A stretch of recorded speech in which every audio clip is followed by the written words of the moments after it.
Dear friends, my name is Jitesh Kumar.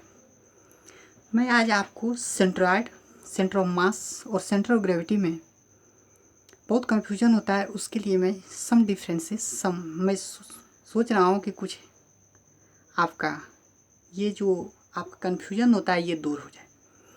ठीक है, सबसे पहला है कि सेंट्रॉयड ये क्या है कि ये डिपेंड्स ऑन ज्योमेट्री। ये ज्योमेट्रिकल मीन होता है। क्या होता है? Centroid it is the geometrical mean position of any object,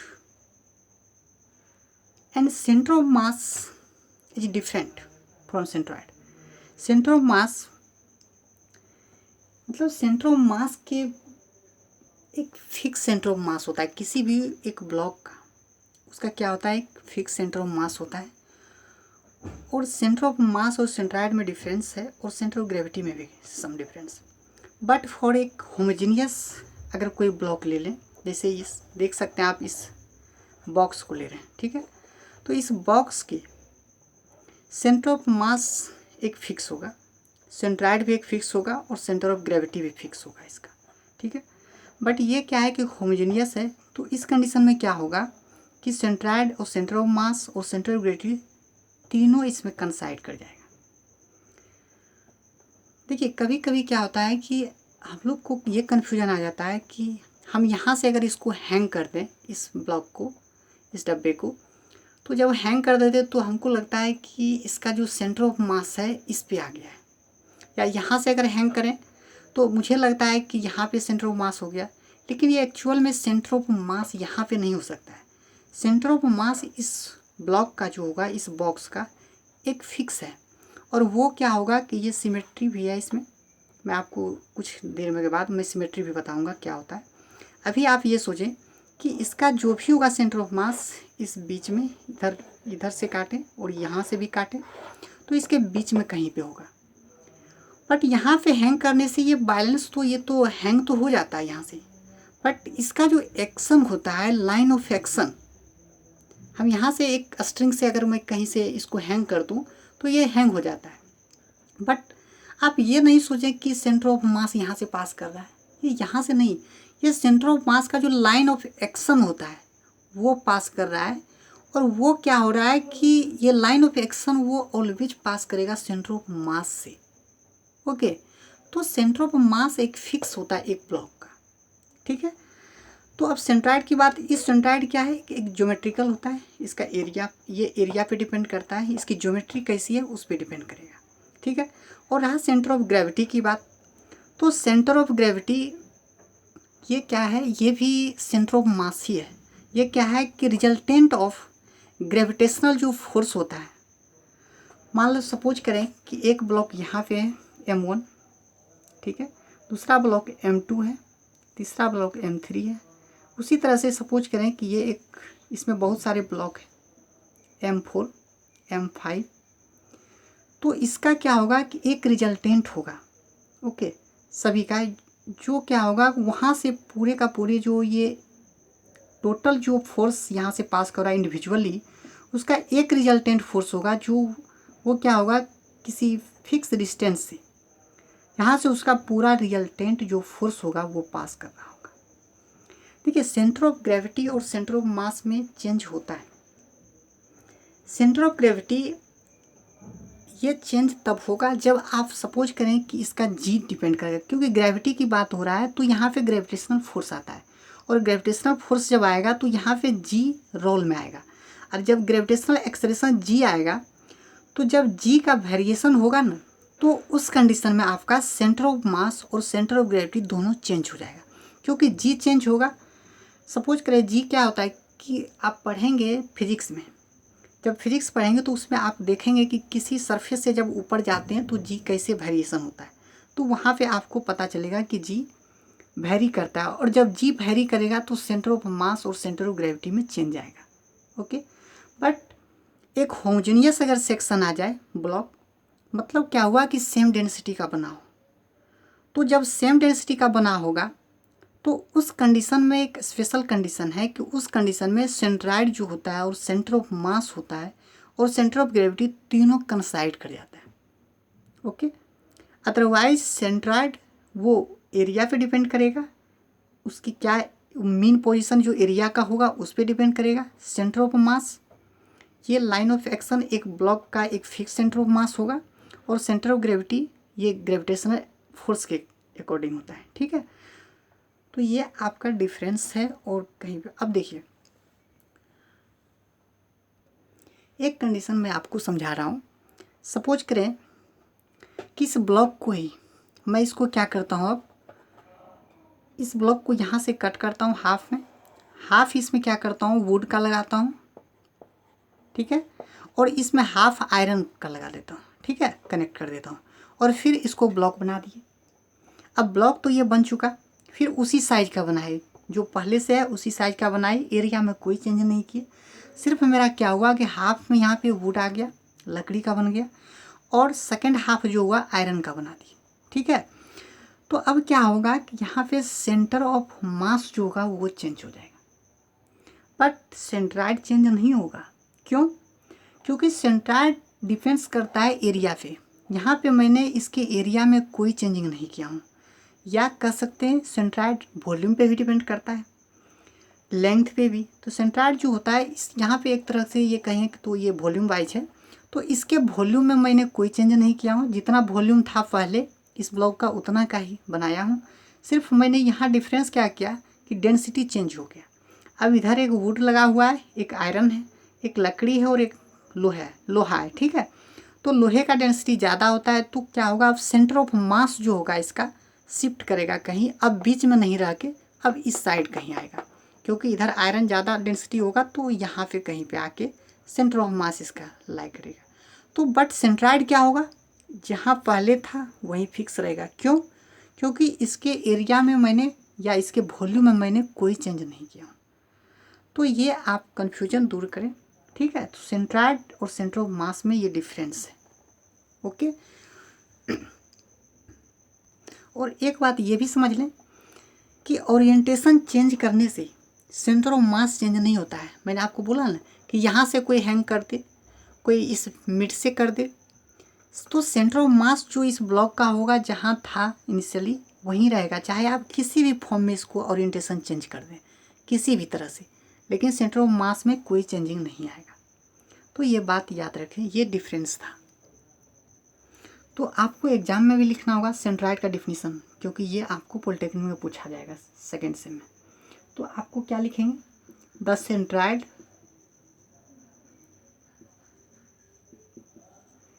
of a body is the point where there is equal volume on all sides, okay. ये डिफिनीशन आप लिख सकते हैं, the centroid of a body is the point where there is equal volume on all sides में equal volume होगा, ठीक है।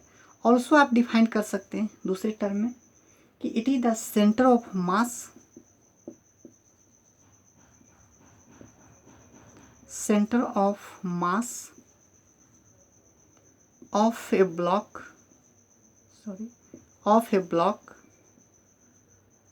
if it is made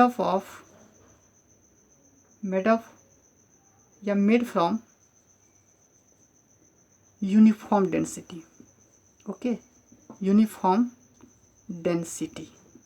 और यू कैन कह सकते हैं कि आप सेम मटेरियल का बना होना चाहिए, तब आपका जो सेंटर ऑफ मास होगा वो क्या होगा, सेंट्रॉयड का डिफिनीशन हो जाए। जैसे इसी ब्लॉक में आपने देखा होगा कि ये यूनिफॉर्म डेंसिटी का बना हुआ है, यूनिफॉर्म सेक्शन भी है, तो इसका सेंटर ऑफ मास जहाँ होगा उसी जगह पे सेंट्रॉयड भी लाई करेगा। तो ये डिफिनीशन होता है, ओके। और एक चीज़ ये भी याद रखें कि अगर सिमेट्री हो जाए किसी भी ब्लॉक का, जैसे मान लिया जाए कि ये एक स्क्वायर है, ओके, तो इसमें सिमेट्री है। अगर मैं इधर से ले लूँ और यहाँ पे लूँ, ये एक्स एक्सिस कर दूँ और इसको वाई वाई कर दूँ, तो ये क्या हो रहा है कि दोनों सिमेट्री है, इस सेक्शन का दो सिमेट्री है। अगर मैं यहाँ से इसको इधर से बीच से अगर मैं इसको ले गया हूँ तो ये इसको भी हाफ कर दिया, इसको भी हाफ किया, फिर इधर से ले गया हूँ तो ये भी हाफ हो गया, ये भी हाफ हो गया। तो ये क्या हुआ कि अगर दो सिमेट्री है, अगर फर्स्ट सिमेट्री रहता तो भी जो सेंट्राइड होगा वो किसी एक सेक्शन, जैसे ये देख लें आपको, ये एक ट्रायंगल है, तो ये देखिए ऐसे अगर इसको डिवाइड कर दें तो इसका जो सेंट्राइड होगा वो इसी वाई पे होगा, कहीं भी जहाँ भी हो, जितने डिस्टेंस पे होगा बेस से या इस वर्टिस से, वो क्या होगा कि सेम इसी लाइन पे होगा जहाँ भी सेंटर, क्योंकि ये क्या है, एक सिमेट्रिक है। ये इसमें क्या है कि वन सिमेट्रिक आया है, एक ही सिर्फ एक सिमेट्री मिल रहा है। यहाँ पे क्या आ रहा है कि टू सिमेट्री मिल रहा है दोनों साइड, इधर से भी कर रहे हैं तो ये दोनों क्या हो रहा है, इक्वली डिवीजन हो रहा है। जब मैं इसको इधर से कर रहा हूँ तो ये भी क्या हो रहा है, ये इक्वली डिवाइड कर रहा है। तो यहाँ पे टू सिमेट्री, अगर दो सिमेट्री होता है तो दोनों सिमेट्री का जो लाइन ऑफ इंटरसेक्शन होता है वहाँ पे क्या होता है, सेंट्राइड लाई करता है आपका। ओके, और अगर सिर्फ सिंगल सिमेट्री है तो उस सिंगल सिमेट्री पे कहीं भी सेंट्राइड हो सकता है, ये आपको फाइंड करना होगा। लेकिन अगर टू सिमेट्री है तो उसका जो इंटरसेक्शन होगा लाइन ऑफ सिमेट्री का, इसी पॉइंट पे वो लाई करेगा सेंट्राइड। तो ये लिख लें, थोड़ा इम्पोर्टेंट है, क्योंकि फाइंड करने में आपको क्या होगा कि थोड़ा इजी होगा। If area is symmetrical about two axis then centroid of that area will lie at the point of intersection. जैसे एग्जाम्पल आप देख सकते हैं, सपोज करें दिस,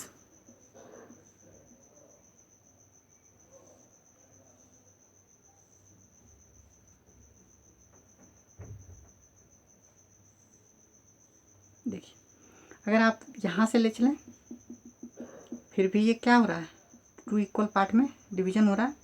अगेन फिर यहाँ से ले जाएंगे, इस वाई वाई के लोग अगर कर दें तो भी ये क्या हो रहा है, टू पार्ट में डिवीजन हो रहा है वाई वाई में, इसलिए सेंट्राइड जो लाई करेगा वो यहाँ पे होगा।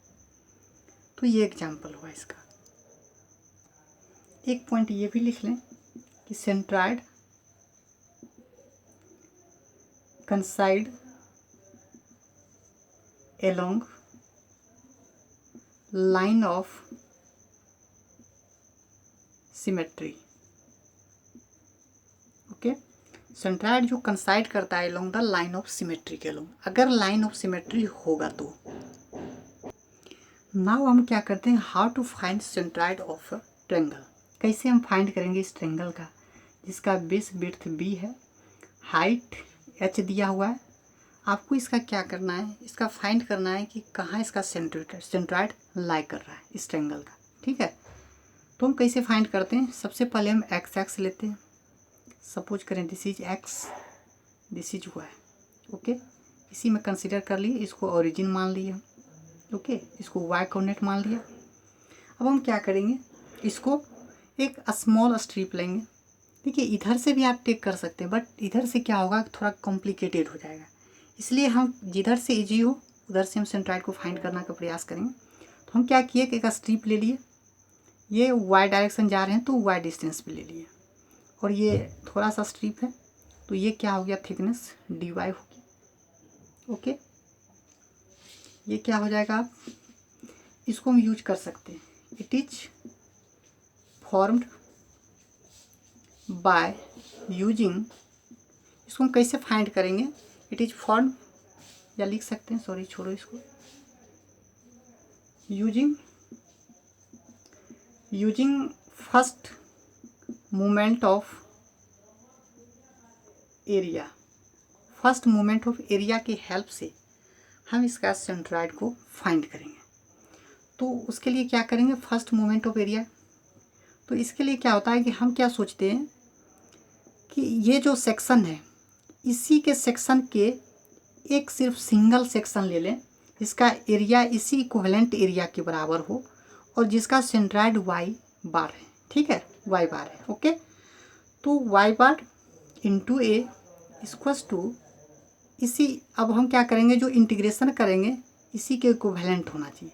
यहाँ पे इक्विवेलेंसी हम यूज करते हैं, वाई इंटू डी ए, ये फर्स्ट मोमेंट ऑफ एरिया का ये कंडीशन है। ओके, हम क्या किए, यहाँ पे इसी एरिया के इक्विवेलेंट एक एरिया, एक सिंगल ब्लॉक लिए और हम सपोज कर लिए कि जो सेंट्राइड है इसका वाई बार वो वाई बार है। ओके, इसी मतलब इसी टाइप का एक सेक्शन लेके, और इसी सेक्शन को हम क्या कर रहे हैं, इंटीग्रेट भी कर रहे हैं, और इंटीग्रेट करके वो हम फाइंड करते हैं इसी के बराबर, इस इक्विवेलेंट के बराबर।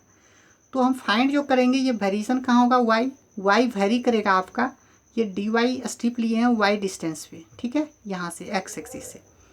तो ये कहाँ से वेरी करेगा, ओरिजिन है ये 0 से लेके कहाँ जाएगा, h तक जाएगा। तो हम क्या करेंगे, यहाँ से लिमिट बैठा दिए 0 to h, y into D ए हो गया। अब यहाँ पे डी ए फाइंड करना है।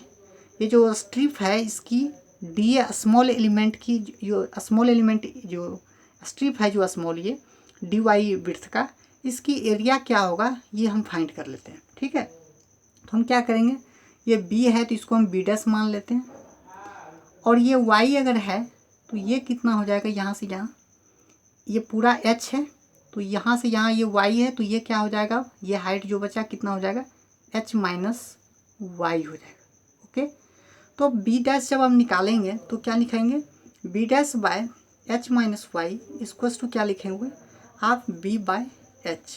तो यहाँ से जो बी डैश निकलेगा वो क्या हो जाएगा, B by H into H minus Y. आपने बी डैश यहाँ से निकाल लिया, तो जब डी ए निकालेंगे तो क्या लिखेंगे, D Y into B dash, या ऐसे लिखें B dash into D Y. तो बी डैश कितना निकाल चुके हैं, B by H, H minus Y into D Y. तो यहाँ जो डी ए है इसके स्थान पे, अब डी ए का स्थान पे मैंने क्या निकाल लिया, B by H into H minus D Y. अब इस डी ए का स्थान पे इसका वैल्यू आप पुट करेंगे और इंटीग्रेट करेंगे 0 से h तक, और फिर वैल्यू को देख। तो मैंने क्या किया, डी ए का स्थान पे क्या किया, B by H, H minus Y into D Y put कर दिया, 0 से h इसका लिमिट हो गया। ठीक है, अब मैं क्या करूँगा, जो कांस्टेंट है जैसे b और h क्या है, कांस्टेंट है, इसको बाहर कर लेंगे, और ए एरिया क्या हो जाएगा इसका, 1/2 बी इंटू एच हो जाएगा, तो उसको बाद में पुट करेंगे।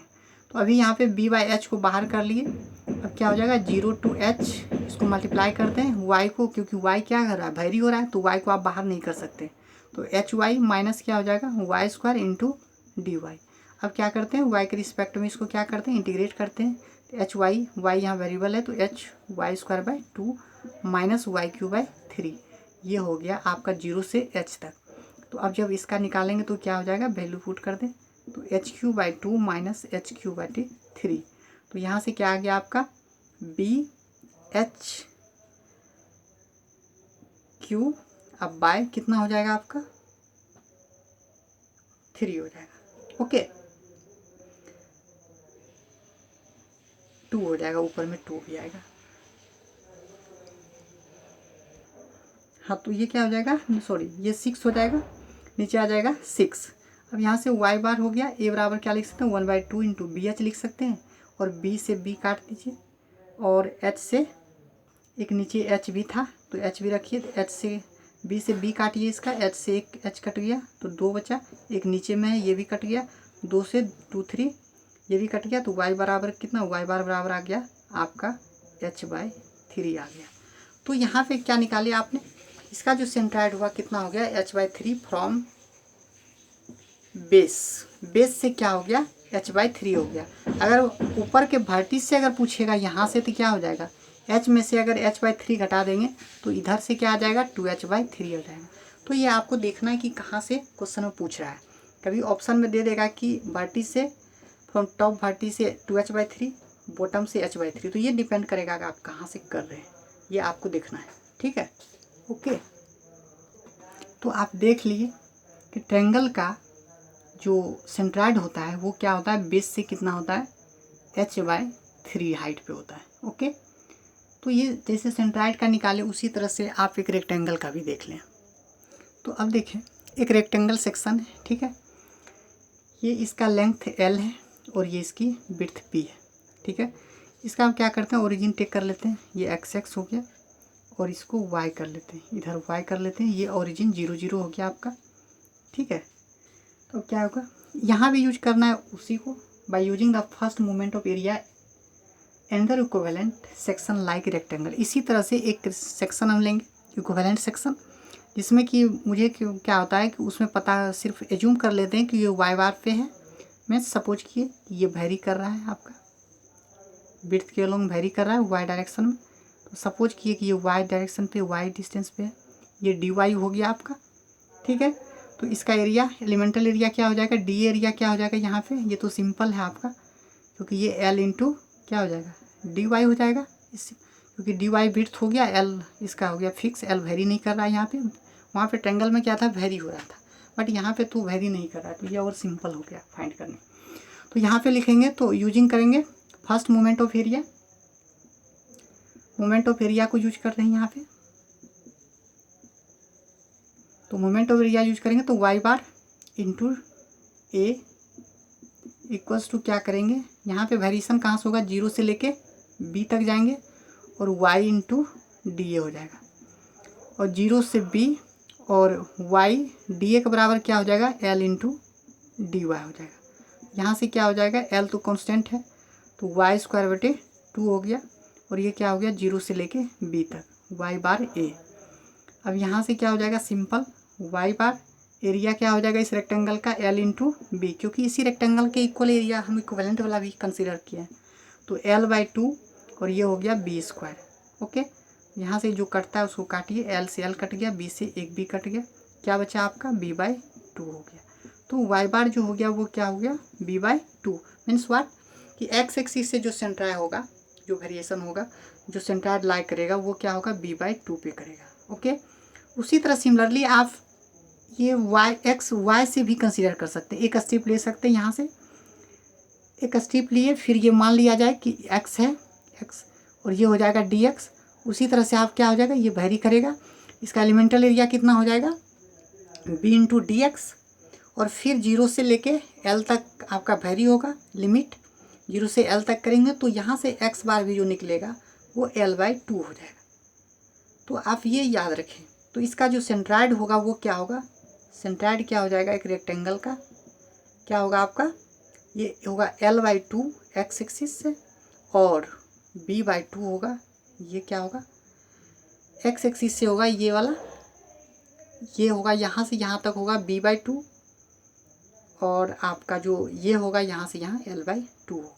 ओके, तो ये आप याद रखिए, क्योंकि देखिए आपको ये प्रूफ पूछ भी सकता है, नहीं भी पूछ सकता है, बट आपका इसका यूज सबसे ज़्यादा आएगा। तो आपको ये पता रहेगा, तो आप क्या होगा, कंपोजिट सेक्शन पूछता है जैसे एग्जाम में 6 नंबर में आपको पूछेगा कंपोजिट सेक्शन, तो आपको कंपोजिट सेक्शन तब आएगा जब आप इसका ये वाला वैल्यू भी याद रखना होगा कि कैसे वेरी करता है, ठीक है। तो मैं इसका प्रूफ क्या हूँ रेक्टेंगुलर का, तो इसी तरह से स्क्वायर स्क्वायर क्या हो जाएगा कि एल बराबर बी हो जाएगा, तो सभी इक्वल हो जाएगा आपस में, तो उसका क्या हो जाएगा जो सभी साइड इक्वल होता है, तो इसी तरह से उसको भी प्रूफ कर सकते हैं आप रेक्टेंगल का स्क्वायर का भी। और एक अब बचा सेक्टर का, जैसे सेमी सर्कल हुआ, सर्कल हुआ, इसका कैसे करते हैं नेक्स्ट देखते हैं।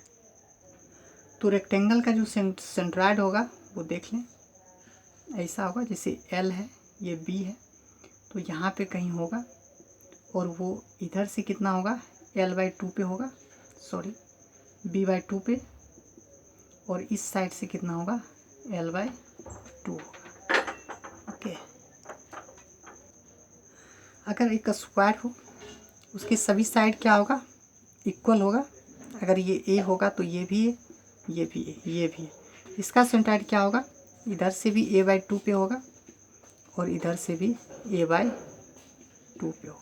तो ये बात याद रखेंगे, ये है स्क्वायर का, ओके, स्क्वायर का सेंट्राइड। ओके, सी से सेंट्राइड को डिनोट करते हैं। ये सब छोटा छोटा चीज़ है जो कि आपको याद रखना है। देखिए ना हम क्या करते हैं, एक सेंट्राइड एक सर्कुलर सेक्टर है, ओके, जिसकी क्या है रेडियस आर है, और मान लीजिए कि ये इंक्लूडेड है 2 थीटा टोटल एंगल, ओके, कितने हैं 2 थीटा। ओके, अब इस सर्कुलर जो सेक्टर है इसका हमको सेंट्राइड फाइंड करना है कि ये सेंट्राइड है कहाँ पे।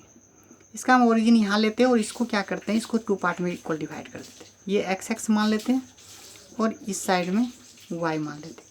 और आप देख रहे होंगे कि एक्स एक्स के अलोंग क्या है सिमेट्री है, तो सेंट्राइड तो इस सिमेट्री पे लाई करेगा, ये भी पक्का है। तो इस सिमेट्री पे कहाँ पे होगा ये चेक करना है कि इस वर्टिस से कितने डिस्टेंस पे होगा, ये चेक करनी है मुझे, ठीक है। तो इसको हम कैसे फाइंड करेंगे, हम कंसीडर किए एक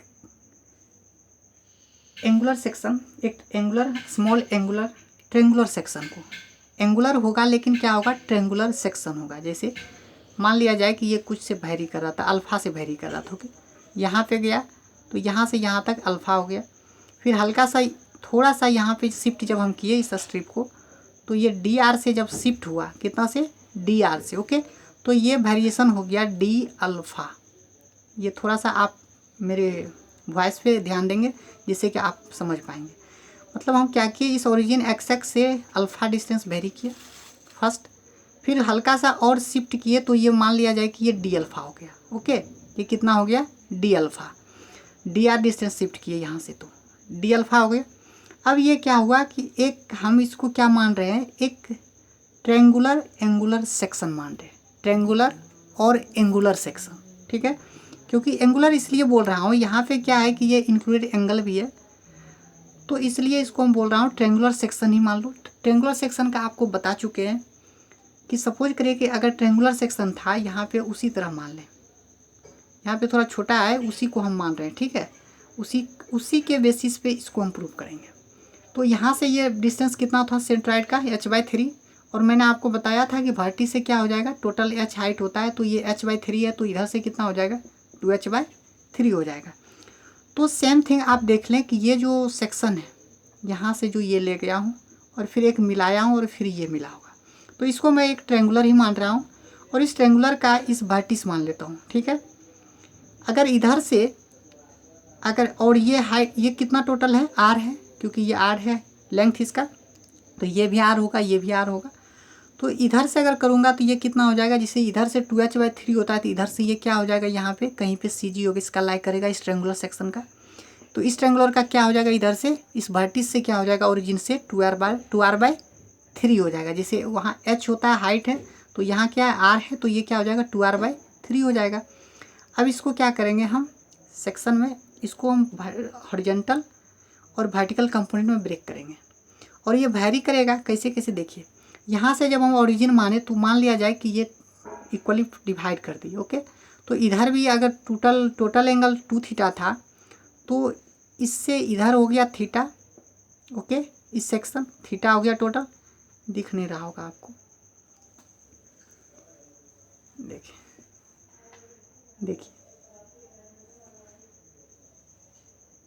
तो सपोज कीजिए, अब वो नहीं बनाऊंगा, ठीक है, ट्रेंगुलर सेक्शन बनाए थे, तो मैंने क्या किया, इसको थीटा, इधर भी ये क्या बचा, यहाँ से यहाँ थीटा, टोटल 2 थीटा है ये पूरा, तो इधर भी थीटा हो गया, इधर भी थीटा हो गया, ओके। अब मैं क्या किया, ट्रेंगुलर सेक्शन माना था अल्फ़ा डिस्टेंस पे, और फिर डी अल्फ़ा हो गया था, हल्का सा शिफ्ट किए, तो अब ये क्या हो गया, यहाँ से ये ट्रेंगुलर सेक्शन जब है, इसको जब बनाए तो ये यहाँ पे CG इसका मान लिया जाए मैंने 2r/3 हो गया, तो इसके अलॉन्ग होगा, इसका कंपोनेंट जब ब्रेक करेंगे तो क्या हो जाएगा, ये 2r/3, और ये थीटा है, तो इसके साथ cos थीटा आ जाएगा, ये cos थीटा हो जाएगा, और इस लाइन से ये वर्टिकल में क्या हो जाएगा, 2r/3 साइन थीटा हो जाएगा, ओके, ये क्या हो जाएगा, 2r/3 साइन थीटा, इधर से क्या हो जाएगा, 2r/3 cos थीटा। थोड़ा सा देखिए इंक का प्रॉब्लम है, तो आप थोड़ा मेरे बात पे ध्यान देंगे तो ज़्यादा समझ में आएगा यहाँ पे, ओके। इसमें बनाता हूँ थोड़ा बराबरी,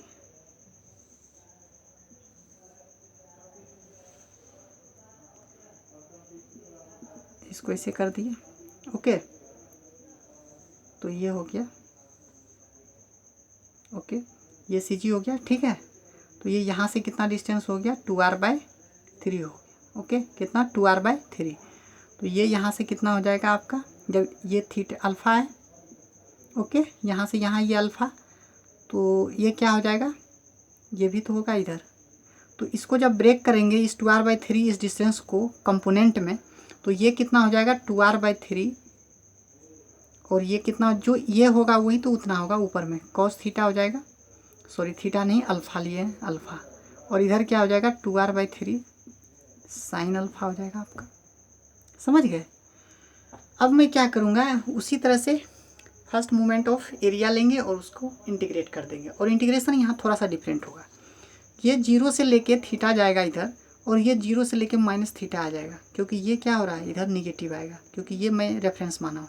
तो इधर जाएंगे तो पॉजिटिव, इधर आएगा तो निगेटिव लेंगे।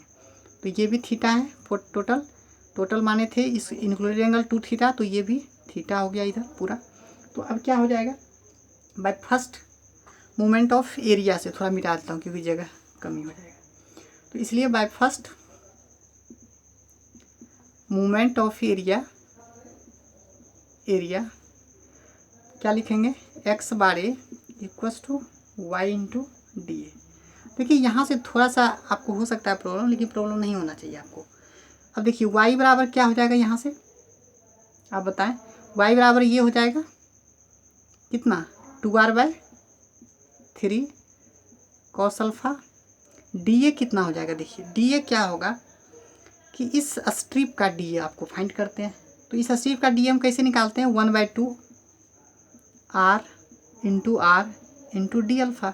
जो इंक्लूडेड एंगल होता है क्या होता है, अगर एक ट्रायंगल हो, सपोज करें ये भी आर है ये भी आर है, इसका एंगल डी अल्फ़ा है, तो इसका कैसे निकालते हैं area, 1/2 r into D alpha. Sine alpha लिखते थे, बट यहाँ पे डी अल्फ़ा जो है वेरी स्मॉल है, इसलिए साइन डी अल्फ़ा को साइन अल्फ़ा मान सकते थे यहाँ पे, बट ये क्या हो जाएगा, डी अल्फ़ा स्मॉल है वेरी ना, तो इसलिए हम इसको डी अल्फ़ा मान लेते हैं। ठीक है, तो ये हो गया। अब क्या हो गया, r तो कांस्टेंट है, इसको आप बाहर कर लें, 2 से 2 कट गया, तो ये क्या हो गया r³ और अंदर में क्या बचा आपका cos अल्फ़ा डी अल्फ़ा बचा। ओके, अब ये क्या है, लिमिट क्या हो जाएगा आपका -θ से लेके +θ तक। ओके, और इसका एरिया क्या हो जाएगा, पूरे सेक्टर का एरिया निकालेंगे तो 1/2, तो पूरा हो जाएगा ना, इधर भी 2 थीटा है, तो 1/2 r इंटू 2 थीटा, क्योंकि इंक्लूडेड एंगल कितना है यहाँ पे 2 थीटा है, तो ये 2 से 2 कट गया, तो x bar into r² theta equals to क्या हो जाएगा r³/3, और cos अल्फ़ा का इंटीग्रेशन क्या होता है, साइन अल्फ़ा होता है, और इसको क्या कीजिए -θ से लेके थीटा तक पुट कर दीजिए, और इसको यहाँ से r² के एक कट गया, तो x bar theta equals to हो गया r/3, और इसको जब आप करेंगे तो साइन थीटा, और इधर से भी प्लस हो जाएगा साइन थीटा। ओके, तो अब क्या हो जाएगा, थोड़ा सा मिटा लेते हैं, तो यहाँ से निकल गया मेरा कितना, x bar theta equals to r/3, और कितना हो गया यहाँ पे साइन थीटा हो गया। ओके, और यहाँ एक 2 भी आएगा ना, 2 साइन थीटा। ठीक है, तो यहाँ से x बार जो आया मेरा क्या आ गया 2r/3 sine theta by theta. तो अगर एक सेक्टर का पूछा जाए कि सेंट्राइड कहाँ लाई करता है, तो वो क्या होगा, इस x से यहाँ से डिस्टेंस जब आप लेंगे तो वो क्या होगा 2r/3 sine theta by theta पे। अब थीटा जो भी दिया हुआ रहेगा आपका, उसको वैल्यू रखेंगे यहाँ पे। आप इसी से निकाल सकते हैं सर्कुलर सेक्टर का भी, सेमी सर्कुलर का भी, तो किसी का भी आप निकाल सकते हैं यहाँ से, आप पुट करके थीटा का वैल्यू एक फाइंड कर रहे हैं। एक सिंपल सा थोड़ा सा बता देता हूँ यहाँ पे, find the centroid of a circular quarter. ठीक है, सर्कुलर क्वार्टर है, इसका हम क्या करते हैं, अब थोड़ा फास्ट करते हैं क्योंकि आपको बता चुके हैं। ये x हो गया, इसको y मान लिए, इसका ओरिजिन हो गया 0 0। अब मैं क्या कर रहा हूँ यहाँ पे देखिए, तो यहाँ से क्या कर रहे हैं, थीटा से वेरी कर रहा है। ठीक है, अब ये dr हो गया, ये d थीटा हो जाएगा। अब मैं ज़्यादा टाइम नहीं लूँगा और डायरेक्ट प्रूफ करता हूँ। ठीक है, क्योंकि मैं वहाँ पे बहुत टाइम दिया आपको। तो अब ये क्या हो जाएगा फिर बोलिए, तो इधर से भी आप इसमें दोनों का प्रूफ करना होगा, x और y दोनों यहाँ पे कहीं पे लाई करेगा। ठीक है, तो आप यहाँ पे पहले देखें x इंटू ए, एरिया क्या हो जाएगा इस सेक्टर का π/4 इंटू r²। इस सेक्टर का होगा ना, πr² पूरा का होता है, तो हाफ 1/4 का कितना हो जाएगा 1/4 हो जाएगा, और इंटू, और आपको बता चुके हैं कि कैसे हम लिखते हैं इसका। अब क्या हो जाएगा यहाँ पे, ये क्या हो जाएगा y into D A, Y क्या हो जाएगा यहाँ पे बोलिए 2r/3 cos थीटा, और डी ए क्या हो जाएगा आपका 1/2 r² into D theta. Okay, तो यहाँ से क्या हो गया 2 से 2 कट गया, r³/3 बाहर आ गया आपका, और यहाँ क्या बचा cos थीटा डी थीटा बचा। वेरिएशन कहाँ से कहाँ करेगा आपका थीटा, 0 से लेकर 90 मतलब π/2 तक करेगा। अब यहाँ से x बार π/4 इंटू r²। अब यहाँ से कर सकते हैं, कितना हो जाएगा r³/3 cos थीटा क्या हो जाएगा आपका sin थीटा 0 से π/2, और यहाँ से आप निकालेंगे तो r³/3 हो जाएगा। π/2 का वैल्यू sin थीटा का 1 और c 0 पे 0 हो जाएगा, तो ये वैल्यू 1 हो गया। ठीक है, तो x बार π/4 इंटू r²। अब आप यहाँ से r² को कट कर दीजिए, क्या बचा आपके पास x बार, यहाँ पे हो सकता नहीं दिखता होगा, x बार इक्वल टू हो जाएगा आपका 4r/3 π हो जाएगा। ये आपका सेंट्राइड हो गया x के लॉन्ग। उसी तरह से आप y के लॉन्ग भी क्या करेंगे, यहाँ पे सिर्फ ये चेंज होगा 2r/3, यहाँ पे cos थीटा जो है ये क्या हो जाएगा sin थीटा हो जाएगा। और सिमिलरली हम लिख सकते हैं क्या कि सिमिलरली जो y बार होगा वो भी क्या होगा आपका 4r/3 π होगा। ओके, क्योंकि दोनों सिमेट्रिक है, क्योंकि आप यहाँ से लेके चलेंगे तो ये भी क्या होगा एक सिमेट्री पे लाई करेगा, और जब सिमेट्रिक है तो ये जितना डिस्टेंस इधर से होगा उतना ही डिस्टेंस इधर से होगा, और ये दोनों क्या होगा 4r/3 π पे लाई करेगा, ये क्वार्टर का। तो यहाँ से आप लिख सकते हैं 4r/3 π, 4r/3 π। ये x कोऑर्डिनेट और y कोऑर्डिनेट जो होगा सेंट्राइड जो होगा इस क्वार्टर का 4r/3 π पे होगा। ओके, ये हो गया। इसी तरह से आप जैसे ये पूरा सेमी सर्कल हो गया, इसका भी फाइंड कर सकते हैं। सिर्फ वेरिएशन कहाँ से हो जाता है, 0 से डिग्री से लेके 180 डिग्री तक हो जाता, या आप उस सेक्टर वाला फार्मूला से भी यूज कर सकते हैं। ये सिमेट्री है, सेक्टर वाला से क्या किए थे, इधर फाइंड किए थे, तो यहाँ भी क्या हो जाएगा 90 से लेके -90 तक लिमिट बैठा देंगे थीटा पे, और वहाँ से भी आपका निकल जाएगा। ओके, तो आप वहाँ से भी निकाल सकते हैं, नहीं तो मैं नेक्स्ट लेक्चर बनाऊँगा तो उसमें मैं आपको इनपुट करूँगा। ठीक है, इसकी इतना के लिए बाय यहीं से। ठीक है, आप बेस्ट ऑफ लक।